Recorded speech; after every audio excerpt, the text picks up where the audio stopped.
내가 주를 의뢰합니다.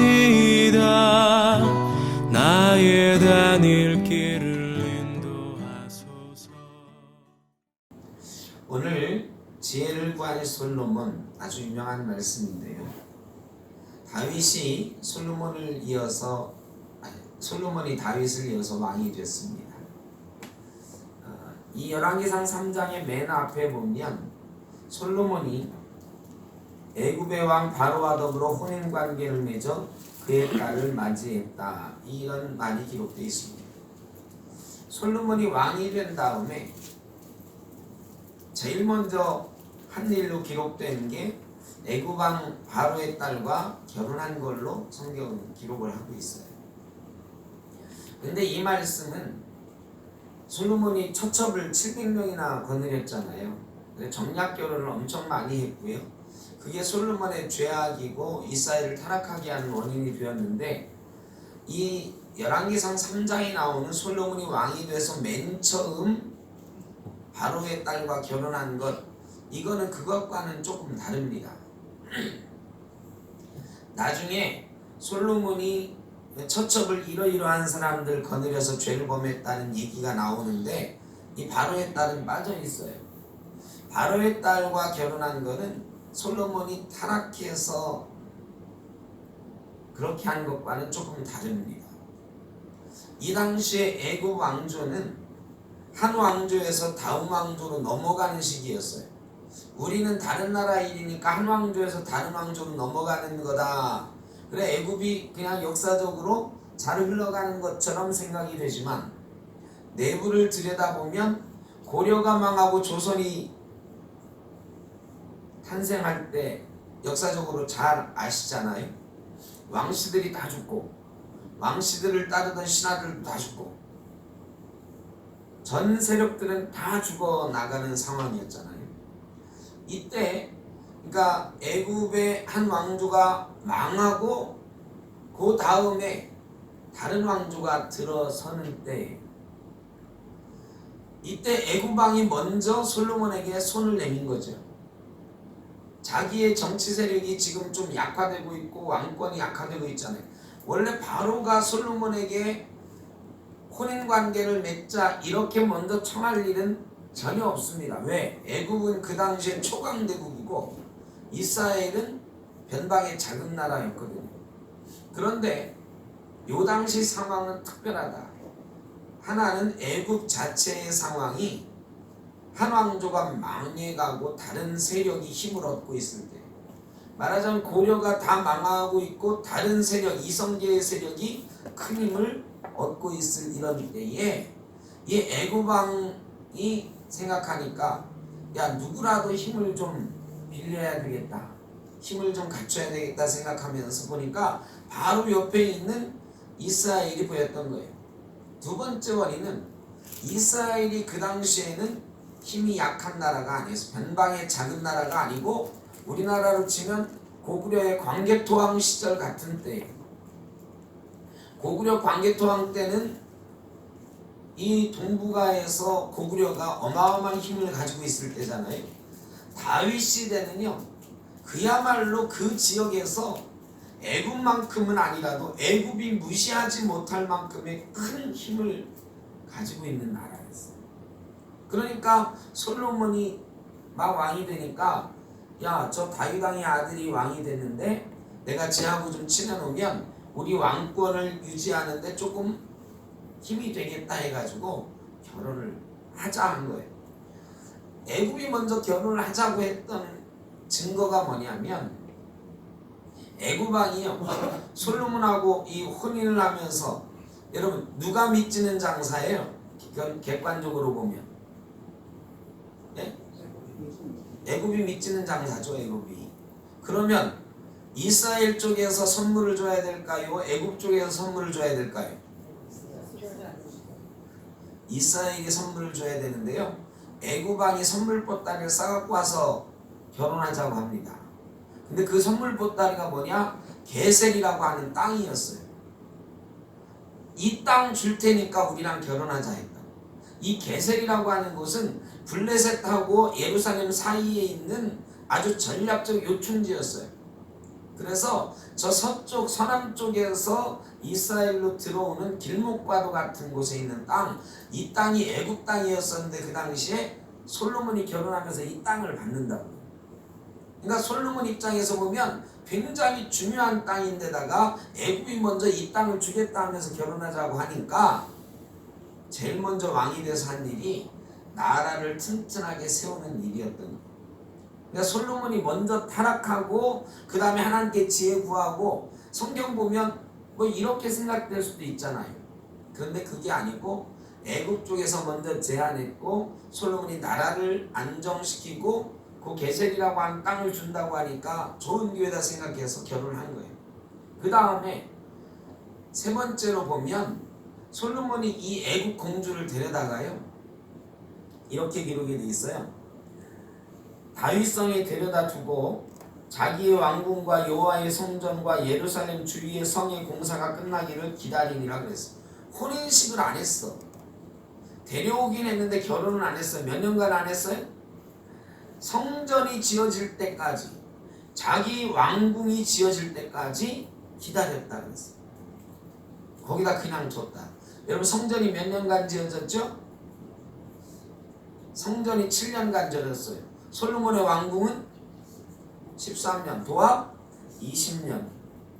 20년간 애국 공주를 데려오기만 했지 결혼도 안 하고 실제로 그 결혼 생활을 하지 않았어요. 성전이 끝난 다음에 애국 공주를 위해서 궁을 지어주고 거기다가 가게 했다 그랬어요. 그러니까 애국 입장에서 보면, 야, 우리 딸을 데려다가 이런 괘씸하네, 결혼식도 안 하고 아니 성 구석에 처박아 놓고, 이럴 처지가 아니었다고. 당시에 애국이요, 솔로몬에게 먼저 결혼하자고, 네 힘 좀 빌리자고 이렇게 결혼하는 거고, 자기 딸 관심이 없었어요. 결혼 생활 잘하냐 못하냐가 문제가 아니야. 이스라엘이 자기의 적대국이 되지 않고 자기와 힘을 보태는 것에 오로지 관심이 있었어. 그래 20년 동안이나 자기 딸이 그냥 버려져 있는 상태로 있었는데도 불구하고 애굽이 아무 소리 안 했어요. 어쨌든 첫 번째 사건이 그게 기록이 돼 있는데, 이걸 읽으면 그런 오해가 생기실까봐 제가 그 상황을 좀 설명을 드렸어요. 솔로몬이 먼저 애굽 왕의 딸하고 결혼해서 타락한 게 아니고 그런 정략적인 문제가 있었고 그 정세에 문제가 있었다. 그리고 솔로몬은 하나님의 성전을 짓기 전에, 또 하나님 앞에 허락을 득하기 전에 그 여자와 결혼 생활을 먼저 시작한 것은 아니다. 20년 동안 하나님께 약속했던 일들을 다 하고 나서야 그 여인을 위해서 집 하나 줘주고 살게 했다 하는 것입니다. 성전이 지어지기 전이라 사람들이 산당에서 제사했다 그랬습니다. 솔로몬 성전이 지어지기 전에 솔로몬도 산당에 가서 제사를 드렸어요. 그때 성막이 있었지만 성막은 사실은 그 많은 사람들에게 이렇게 개방된 그런 장소가 아니었습니다. 그래서 솔로몬도 산당에 가서 제사를 드렸어요. 두 번째는 성막에서는요, 큰 제사를 드릴 수가 없었어요. 성막은 그야말로 우리 교회만 합니다만 해요. 나중에 예루살렘 성전을 이제 짓고 나서는 성전에서 큰 제사가 가능한 이유는 성전의 벽들이, 외벽이 굉장히 커요. 그 헤롯 대왕이 나중에 이 성전을 재건하고 더 잘 지어주긴 합니다만 실제로 그 성전의 넓이를 보면 어마어마합니다. 20만 명이 들어갈 수 있었다 그래서 그 광장이. 그러니까 솔로몬이 지은 성전도 성전 자체는 작지만 그 외벽으로 보면 여러 겹의 벽이 있어요. 제가 가서 이제 그것도 실제로 봤는데 어마어마하게 큽니다. 그러니까 성막과는 다른 차원의 성전이 지어지고 나서는 성전에서 큰 제사도 드려졌는데 성막 시절에는 큰 제사를 드릴 수가 없었어요. 솔로몬이 1000번제를 드렸다고 했잖아요. 1000번제가 여러분 상식적으로 알죠? 1000번의 제사를 드린 게 아니고 1000마리의 번제를 드린 거예요. 1000마리 번제도 어마어마하죠. 한 마리씩 잘 골라가지고 각을 뜨고 그거를 토막낸 다음에 불태우는 거예요. 1000마리를 한꺼번에 불태웠겠습니까? 아니죠. 한 마리씩 한 마리씩 태운 걸 거예요. 그런데 그 1000마리의 제물들은 미리 골라다가 갖다 놨겠죠. 성막에서는 불가능한 거예요. 산당에서 솔로몬이 제사를 한 거죠. 솔로몬이 1000번제를 드리고 나서 1000마리의 양이나 염소를 구별해서 하나님께 드리고 나서 이것도 어마어마해요. 그거 타는데 시간이 얼마나 걸렸겠어요? 어마어마한 노력과 시간이. 일단은 제물을 고르는데 시간이 걸렸어요. 흠없는 소나 양과 염소를 골랐어야 되니까. 그리고 1000마리를 거기까지 흠없이 데려오는 거. 또 1000마리를 다 잡고 껍질을 벗기고 가죽을 벗기고 각을 뜨고 제사할 수 있는 규격대로 분해해야 하고, 이런 거를 물론 솔로몬이 직접 하진 않았겠지만 어마어마한 시간과 노력이 들여진 건 분명합니다. 그렇게 제사를 지내고 나니까 하나님께서 솔로몬에게 물어보셨다고 그랬어요. 뭐라고 물어보셨어요? 내가 네게 무엇을 줄까? 하고 물어보셨어요. 무엇을 줄까? 자, 여러분 이런 기회가 정말 흔치 않습니다. 뭘 줄까? 여러분 혹시 그런 말 누구에게 들어보셨나요? 뭘 줄까? 달라는 거 다 줄게. 이런 말 혹시 들어보신 적 있으세요? 하여간 땡 잡았죠. 땡 잡았어. 무엇을 줄까? 제가 어릴 때 옛날에 가끔 그런, 요즘도 가끔 뭐 그런 생각을 할 때도 있는 것 같아요. 그 알라딘의 요술램프 이거 막 비비면은 누가 나와요? 진이라고 하는 거대한 그 뱀, 그러니까 나와가지고 뭐든지 얘기해라. 소원을 3가지 들어주겠다. 여러분 소원 3가지를 들어주겠다면 뭘 들어달라고 할까요? 이런 생각 안 해보셨나요? 아마 많이들 해보셨을 거예요. 저도 가끔 그러세요. 하나님이 나한테 네 소원 3가지만 말해봐라. 들어줄게. 그러면 3가지 뭘 하여 고민돼. 상상으로만 해도 즐겁지만 고민돼요. 3가지 골라라. 아니 10가지 골라라 해도 고민이 돼. 제가 한번 내 소원 10가지를 쭉 써본 적도 있거든요. 그런데 이 10가지 가지고는 안 되더라. 10가지 딱 써놓고 나면 아유 저것도 해야 되는데 이 생각이 드는 거야. 그렇잖아요. 근데 자, 이 기쁘고 행복한 순간이지만 고민이 정말 많이 되는 순간이죠. 내가 네게 무엇을 주고, 정말 고민이 많이 되는 순간이죠. 솔로몬도 구하고 싶은 게 많았을 것입니다. 정말 구하고 싶은 게 많았을 것입니다. 근데 솔로몬이 뭘 구했어요? 백성을 재판하는 지혜를 주옵소서. 솔로몬의 이 마음을 이해하실란지 모르겠습니다. 제가 이 말씀을 준비하면서 이해가 됩니다. 이 목사 생활을 한 20년쯤 해보니까 이거 참 이해가 됩니다. 저도 이런 지혜가 좀 있으면 좋겠다. 목사하면서 이런 지혜가 있으면 얼마나 좋을까. 이게 말이죠. 이 선배 목사님들이 저한테 해주었던 목사가 되어서 지켜야 되는 여러 가지 원칙들이 있는데, 그 중에 하나가 불가근 불가원. 이 말이 하여간 누가 얘기해도 많이 들어가는 말 중에 하나예요. 불가근 불가원 하나.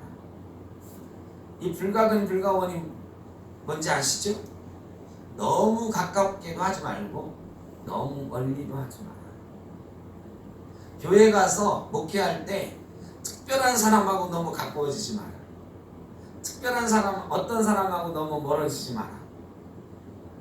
근데 이 불가근 불가원 하는 게 너무 힘들더라고요. 너무 힘들어. 지금까지도 힘들어. 조금 멀다 느끼면 목사님은 나를 안 좋아하나 보다.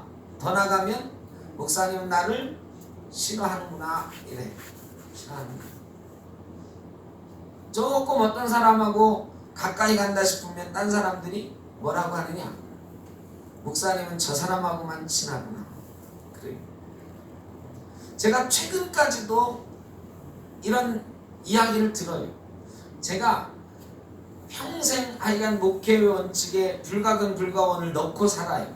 그런데 그 어디까지가 가까이 가야 되는 거고 어디까지가 좀 떨어져야 되는, 이게 판단이 잘 안 서. 지금도 안 서. 내가 70쯤 되면 설까? 잘 모르겠어요. 우리 교인들끼리 말이죠. 아무것도 아닌 일 같지만 하여간 자주 다투세요. 다툼이 가끔 있어. 자주는 아니고 가끔 있어. 아, 이거 목사 보고요. 이 사람도 얘기하고 저 사람도 얘기해. 아, 솔로몬 같은 지혜가 필요한데 말이죠. 그런 지혜가 없어. 지혜가 없어. 그래가지고요. 제가 해보니까 내가 껴들면 반드시 목사님은 왜 저 사람 편이냐? 이 사람 누구라고 저 사람 누구래? 그래서 제가 가능하면 아무 얘기도 안 들어. 아무 얘기도 안 들어. 제가 원래는 두 분이 다투셨으면 두 분 다 불러다 놓고 내 앞에서 한번 싸워보라고 한번 얘기해보라고 이래야 되는데 그럴 자신은 없어요. 그래가지고 최근에 내가 선택하는 방법은 모른 척 하는 거야. 모른 척. 내가 얘기하면 이분한테는 사실은 그래요. 내가 얘기하면 이 사람한테는 누구 편인 척 해줄까요? 이 사람 편인 척 하지. 저 사람한테 가서는 저 사람 편인 척 해. 객관적으로 얘기하는 게 거의 불가능해요. 그래가지고 여러 번 내가 시행착오를 겪었어요. 근데 아무리 지혜를 짜내도 이게 안 되더라고요. 그래서 제가 가능하면 장로님들한테 제가 지난번 강의하면서 그랬어요. 장로님들이 좀 얘기 좀 해보시라. 권사님들이 좀 해보시라. 그랬거든요. 그래서 제가 사실은 지금도 저희 교회에 그런 문제가 있어요. 문제가 있어요. 근데 제가요, 두 분하고 그 이후로 얘기해 본 적이 없어요. 그 한 분은 제가 그냥 모른 척하고, 내가 아는 척하면 더 상처가 될 수도 있으니까, 불편해할 수도 있으니까 모른 척하고. 근데 또 한 분은 교회를 안 나와. 그래가지고 교회는 안 나오니까 목사가 어떻게 해? 그래도 전화는 해야 되잖아. 전화 안 받아요. 전화 안 받아. 근데 그래서 내가 두 사람 다 아무 얘기도 안 했어. 안 하고 못했어. 근데 최근에요, 나한테 그러더라고. 왜 목사님은 저쪽 편만 드냐? 나는 둘 다 얘기한 적이 없는데 나한테 그러는 거야. 왜 저쪽 편만 드냐고. 지금 현재 벌어지고 있어요. 제가 엊그제 저희 어머님한테 제가 설날도 못 갔잖아요. 그래가지고 저희 어머님한테 이제 이사를 갔다 와서는 저희 장모님이 더 심각하니까 저희 장모님한테 갔다 왔고, 이제 지난 주일에는 어머님한테 못 갔으니까 어머님한테 가는데, 가면서 장문의 문자를 받았어. 왜 목사님은 저쪽 편만 드냐? 제가 그날 이후로 지금까지 하여간 머릿속이 복잡해. 나는 낫다는 그냥 내가 나서지 않는 게 도와주는 거다 생각을 하고, 가만히 지금 하여간 제가 상황은 다 알죠. 이쪽 저쪽 얘기 안 들어도 다 아는데, 그래서 하여간 어떻게 좀 잘 해결해야지 기도하고 계속 기다리고 있는 중인데, 느닷없이 왜 목사님은 저쪽 편만 드냐? 그래서 저한테 꽝 얻어맞았어요. 그러니까 지혜가 필요합니다. 이 지혜가 굉장히 중요해요. 사람 사는데 지혜가 얼마나 중요한지 몰라요. 특히나 우리 교회에서 같이 생활하는데 이 지혜가 너무너무 중요해요. 이 목사에게는 이 성도들 사이에서 어떻게 하면 모든 사람을 하여간 불편하지 않게 이렇게 목양할 수 있을까 참 고민이 많아요. 솔로몬의 이 마음을 저는 이해가 갑니다. 이 마음이 다윗이 40년 일한 그 왕노릇하는 거 솔로몬이 그중에 한 20년은 보고 자랐잖아요. 왕노릇하는 게 얼마나 힘들다는 걸 수도 없이 알았지. 아들하고도 싸워야 되고 아들도 죽여야 되고 막 이게 뭐 심각하거든요. 저도 아버지 밑에서 꽤 오랫동안 아버지 목회하는 걸 배웠거든요. 나도 우리 아버지처럼 목회할 수는 없다 생각해가지고 목사가 안 되려고 생각도 했었거든. 야, 목사가 저러면 정말 힘들다. 나는 저렇게 못하겠다 싶은 적이 있었어요. 근데 하여간 하나님께 붙잡혀서 목사가 되긴 했는데 여전히 나이 55이 넘은 지금도 이 지혜가 있으면 좋겠다. 이 지혜롭지 못한 것 때문에 성도들에게 상처 주고 이 교회가 어려워지고 이런 게 많아요. 제가 이번 주일날 말이죠. 이번 주일날 그 여진이 이성용 장로님 딸 여진이가 합격했다는 얘기를 듣고 광고를 했잖아요. 축하했잖아요. 사실은 여진이가 다 떨어졌어. 제가 사실 걱정이 많았어요. 여기도 1차가 됐었는데 떨어지고 저기도 될 줄 알았는데 떨어지고 근데 마지막 남는 거 된 거야. 그 다음에는 전문대 이런 데밖에 없는데 4년제 중에는 세 군데 지원할 수 있잖아요. 세 군데 지원한 중에 2군데 다 떨어지고 마지막 한 군데가 된 거예요. 그것도 2월달 2월 10일이 다 돼가지고 됐잖아. 그래가지고 제가 너무너무 감사했어. 그리고 얘가 그날 교회를 나왔잖아요. 그래서 제가 아무 생각 없이 사실은 너무나도 다 떨어지고서 지금 막 코가 석잔데 마지막 남은 거 됐다고 하니까 너무 좋아가지고 광고를 했잖아. 그런데 이 광고가 또 잘못됐어요.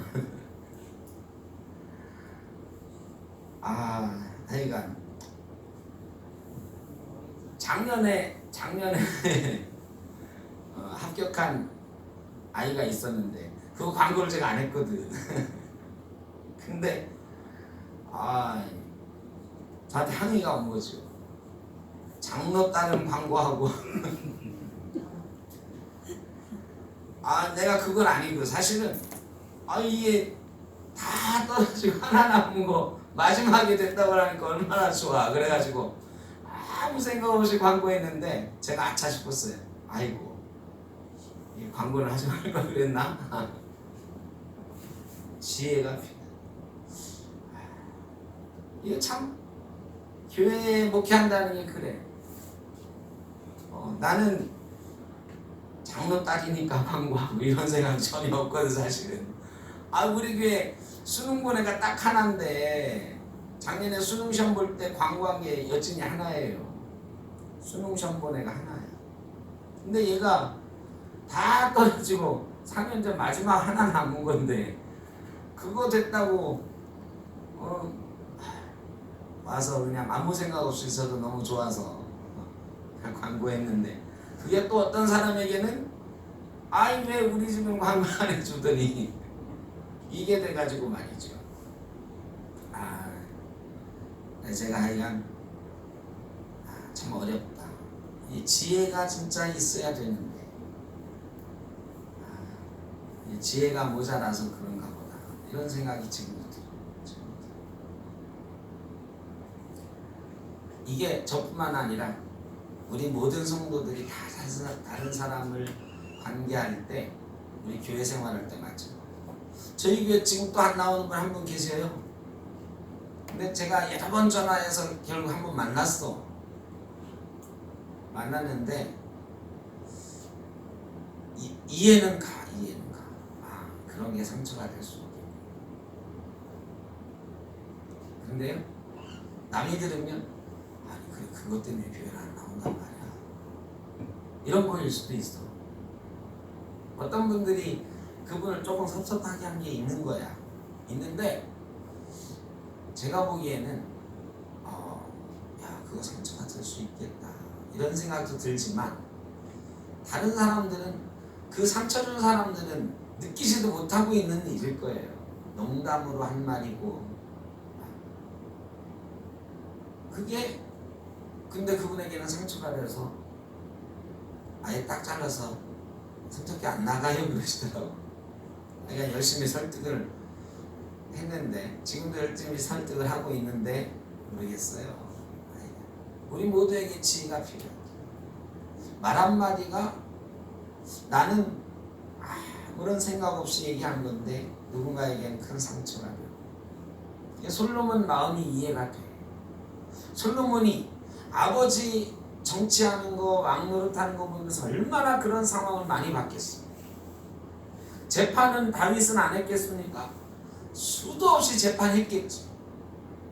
그런 이야기가 나오진 않습니다만 그걸 보면서 솔로몬이 야 재판을 잘못하면 누구하고는 원수가 되는구나 이거 알았겠지. 그게 나라를 힘들게 하는구나 알았겠지. 압살롬 경우도 다윗이 재판을 잘못해서 그런 거예요. 사실 암논이라고 하는 이 나쁜 놈이 자기 이복 누이를 강간했잖아요. 그리고 나서 모른 척 해버렸잖아. 압살롬이 다윗에게 얘기 안 했겠습니까? 처벌해야죠. 왕자지만 처벌해야 된다고 많은 사람들이 이야기했을 거예요. 근데 다윗이 그 재판을 잘 못한 거죠. 판단을 잘 못한 거죠. 그래서 결국은 압살롬이 암논을 죽여버리는 거 아니에요. 그리고 나서 나중에 아버지에 대한 반감 같은 것들이 생긴 거 아닙니까? 그러니까 솔로몬이 그런 사실들을 다 이제 자라면서 배우고 익히고 보고 그래서 재판하는 일 이게 제일 중요하다. 모든 사람에게 인정받는 왕이 되고 싶다. 그래야 나라가 평안하다. 이걸 아마 알았어. 제가 그 마음 이해가 됩니다. 그게 얼마나 어려운지도 제가 뼈저리게 느끼고 있어요. 하나님이 솔로몬이 지혜를 구했더니 그 마음에 맞은지라 그랬어요. 주의 마음에 맞은지. 여러분 무엇을 구할까? 주의 마음에 맞는 것을 구해야 합니다. 기도에 대해서 오해가 있는 거지요. 기도에 대해서 내가 구하고 싶은 이러이러한 것들을 구하는. 제가 아까 10가지 소원을 말하면 뭘 할까? 이거 다 써놓고 보니까요. 아 이게 정말이죠. 하나님을 위한 건 거의 없어. 거의 없어. 설교 잘하게 해주십시오. 이제 10가지 소원이니까 제가 써놓은 거 대충 말씀을 드리면 설교를 최고 잘하게 해주십시오. 성경을 다 외우게 해주십시오. 하여간 이런 거부터 시작해가지고 외국어를 몇 개는 좀 할 수 있게 해주십시오. 이런 것도 들어요. 부모님 건강하게 해주십시오. 이런 것도 들어요. 이게 10가지 써놔도 모자라. 그런데 그런 게 없어.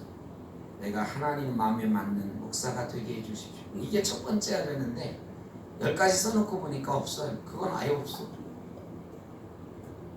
오늘 말씀을 준비하면서 보니까 너나 나나 할 것 없이 대부분 그렇다. 기도하는데 수도 없는 기도의 제목을 내놓지만 하나님이 원하시는 건 무엇일까? 이거 생각하고 기도하는 건 별로 없다. 마태복음 6장에 그래서 주님께서도 그러셨어요. 먼저 그 나라와 그 일을 구하라. 그리하면 이 모든 것을 너에게 더하시리라. 구약 성경도 똑같이 우리에게 말씀하고 있는 거죠. 주의 마음에 맞은지라 하나님이 부와 명예와 권세도 주시겠다. 모든 것을 더해 주시겠다고 복주고 계신 것입니다. 우리가 복받는 일, 이 10가지 적어놓을 게 아니라 10가지, 20가지 다 얻을 수 있는 길이 분명히 있다고 하나님이 말씀하셨어. 먼저 그 나라와 그 일을 구하라. 주의 마음에 맞는 것을 구하라. 그리하면 모든 것을 더해 주시겠다. 우리가 너무너무 잘 알고 있는 건데 그거 잘 못 구하거든. 그거 잘 못 구하. 당장 내가 급한데 하나님 나라 구해가지고 그 다음에 복이 오는 건 나중 일인 것 같고 지금 당장은 이게 급한데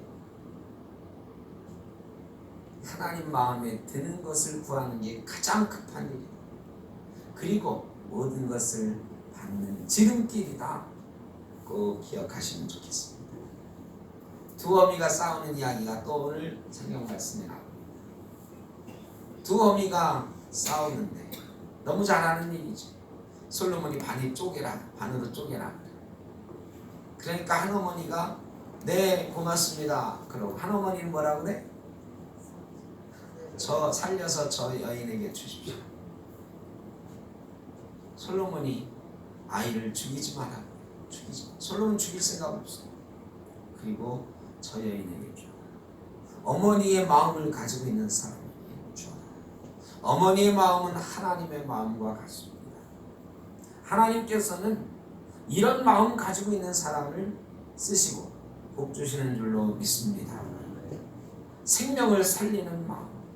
내 아이지만 내 아이의 생명이 더 중요하다고 저 사람에게 주는 한이 있어도 살리는 것이 더 중요하다고 생각하는 사람을 쓰십니다. 여러분 우리가요 내 것인 것이 많아요. 교회 생활할 때도 내 것인 게 많아요. 내가 먼저 갖고 싶은 것들이 많고 내가 먼저 대접받고 싶은 게 많아요. 그런데 주님께서 그러셨어요. 나중된 자가 먼저 대접을 받으려면 남에게 먼저 대접하라. 우리가 너무 잘 아는데 잘 못하지. 어머니의 마음을 가지고 살리는 마음을 가지고 서로를 살리려고 하는 사람에게 하나님이 더 큰 것을 주시는 줄로 믿습니다. 저와 여러분이 지혜를 가지고 누군가를 살리는 저는 목회를 하고 여러분도 누군가를 살리는 그런 신앙생활을 하고 하나님의 뜻에 맞는 구할 것을 구함으로 모든 것을 찾아 얻을 수 있는 귀한 복을 누리시기를 주의 이름으로 축원합니다. 기도하겠습니다. 사랑이 많으신 아버지 하나님, 지혜롭게 사는 것이 참으로 어렵습니다. 하나님 마음에 들게 기도하는 것이 참 어렵습니다. 저희에게 지혜를 허락하여 주옵소서.